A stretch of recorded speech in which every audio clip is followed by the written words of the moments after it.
નમસ્તે દર્શક મિત્રો, ફૂલછાપ ડિજિટલમાં શેર બજારની સમીક્ષા કરવા માટે ફરી એકવાર આપનું સ્વાગત છે.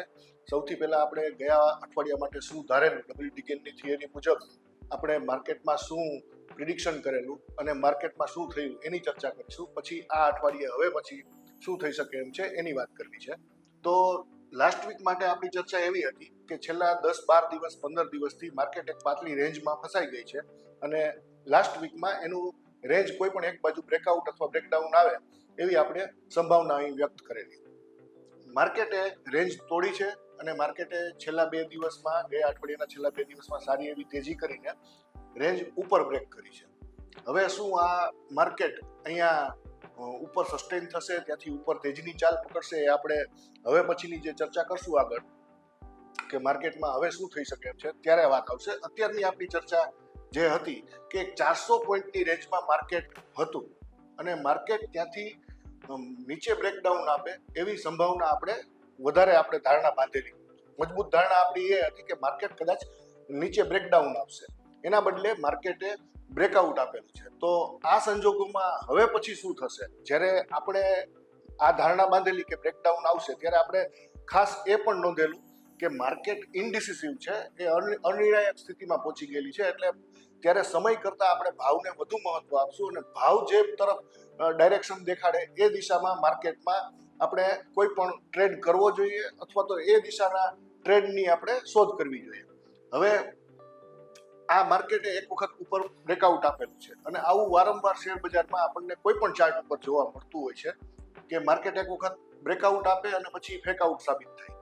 એટલે હવે આ અઠવાડિયાની વાત અહીંથી આવે છે કે આ માર્કેટમાં જે બ્રેકઆઉટ આવેલું છે એ બ્રેકઆઉટ ખરેખર ઉપર સસ્ટેન થશે, ત્યાંથી આગળ તેજીની ચાલ આવશે કે પછી આ ફેકઆઉટ છે કે લોકોને ટ્રેપ કરીને ફરી એક વખત બજાર નીચેની ચાલ પકડશે. અત્યારે જે માર્કેટમાં રેન્જ બની છે એ 24,378 થી 23,784, આ 600 પોઈન્ટની એક રેન્જ બની ગઈ છે અને આ રેન્જમાં હવે આપણે 400 પોઈન્ટ પ્લસ 200 પોઈન્ટ બીજા એડ કરેલા છે.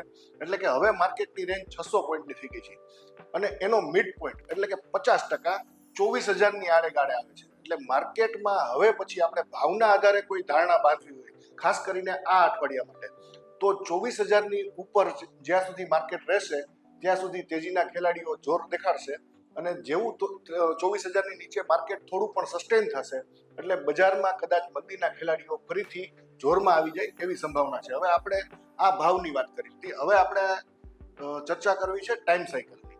તો દર મહિને આપણે એક ટાઈમ ડ્યુરેશન એવો આપણે અહીં ચર્ચા પણ કરેલી છે વારંવાર કે એ દરમિયાન બજારમાં એક નાનો મોટો ઘટાડો દેખાય છે અને એ ધ્રાસકો પાડી દે એવો પણ ઘણી વખત આપણને જોવા મળે. આ જે સમયગાળો છે મહિનાનો, એ સમયગાળો રવિવારથી શરૂ થયો છે અને બુધવાર સુધીમાં છે. એટલે કે આ 4 દિવસ દરમિયાન બજારમાં એકાદી વખત ઘટાડો દેખાડે એવી શક્યતા આપણને ટાઈમ સાયકલ બતાવે છે. હવે ચાર્ટ પેટર્નમાં વાત કરીએ તો જે આ કેન્ડલ બનેલી છે, અવરલી કેન્ડલ છે, આપણે એને ડેઈલીમાં કન્વર્ટ કરીએ તો આપણે જોઈ શકીએ છીએ કે ડેઈલી ટાઈમ ફ્રેમ ઉપર માર્કેટમાં ઉપરના લેવલથી એક સખત રિજેક્શન જોવા મળ્યું છે. એટલે કે ઉપરના લેવલ ઉપર માર્કેટમાં ભાવ સ્થિર થઈ શક્યો નથી. બજાર ઓલમોસ્ટ ગેપ અપ કરીને જ્યાં ખુલી શુક્રવારે ત્યાંથી માર્કેટે સતત નીચે પડતું જ મૂકેલું છે અને વેચવાલીનું સતત દબાણ દેખાણું છે. એટલે કે ચાર્ટ ઉપર એક ઇન્ડિકેશન છે કે આ 1-2 દિવસ માટેનો નાનો ટોપ બની શકે એમ છે. હવે ટાઈમ સાયકલ પણ આપણને એમ કહે છે કે એકાદો ઘટાડો આવી શકે છે. એટલે બુધવાર સુધીમાં બજારમાં જો કોઈ પણ ઘટાડો આવે અને 24,000ની આજુબાજુ માર્કેટ ત્યારે હોય તો ત્યાંથી ફરી એક વખત બાઉન્સ બેક થાય એવી શક્યતા આપણને આ વીક માટે દેખાય છે.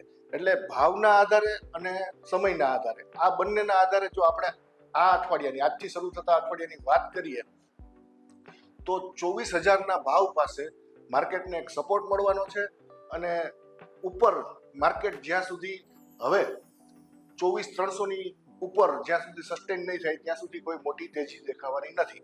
અને જો ટ્રેડિંગ દિવસની વાત કરવામાં આવે તો બુધવાર સુધીમાં બજારમાં સેલ ઓન રાઇઝ એટલે કે વેચવાલીનું દબાણ દેખાશે અને ટાઈમ સાયકલ મુજબ જ જો આ પેચ પૂરો થાય પછી ફરીથી તેજીના ખેલાડીઓ જોરમાં આવશે. એટલે કે બુધવાર અથવા ગુરુ શુક્રવારથી માર્કેટમાં ફરીથી આપણને તેજી જોવા મળે એવી આપણને શક્યતા દેખાય છે. તો મિત્રો, આ તો વાત થઈ શેર બજારના પ્રિડિક્શનની. ગેમ થિયરીના આધારે બજારમાં હવે પછી શું શું થઈ શકે એમ છે એની આપણે અત્યારે ચર્ચા કરી લીધી.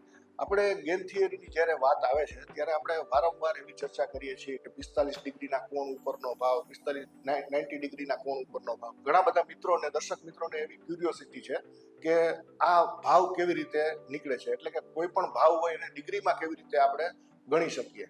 તો ફૂલછાપ ડિજિટલમાં આપણે શેરબજારની સમીક્ષા કરવા માટે, એના પ્રિડિક્શન માટે જે કાર્યક્રમ અલગ પાડ્યો છે, અને ગેમ થિયરીના નાના મોટા વિષયો શીખવા માટે જે આપણે અલગ કાર્યક્રમ બનાવેલો છે, તો એ અલગ કાર્યક્રમમાં આ વખતે આપણે એ જોવું છે કે 45 degree, 90 degree, 160 degree, 180 degree, 360 degree આ ભાવ કેવી રીતે ડિરાઈવ થાય છે. તો એ શીખવા માટે મંગળવારે સવારે 11 વાગે તમે એ કાર્યક્રમ પણ જોઈ શકશો, જેમાં આપણે આ વખતે ડિગ્રીકલી ભાવ કેવી રીતે ડિરાઈવ કરવા, કેવી રીતે એ ભાવની ગણતરી થાય છે એ શીખીશું. તો ત્યાં સુધી ફૂલછાપ ડિજિટલને તમામ પ્લેટફોર્મ ઉપર, એટલે કે ફેસબુક, ઇન્સ્ટાગ્રામ, યુટ્યુબ ઉપર લાઇક, શેર અને સબસ્ક્રાઇબ કરતા રહેજો. Thank you.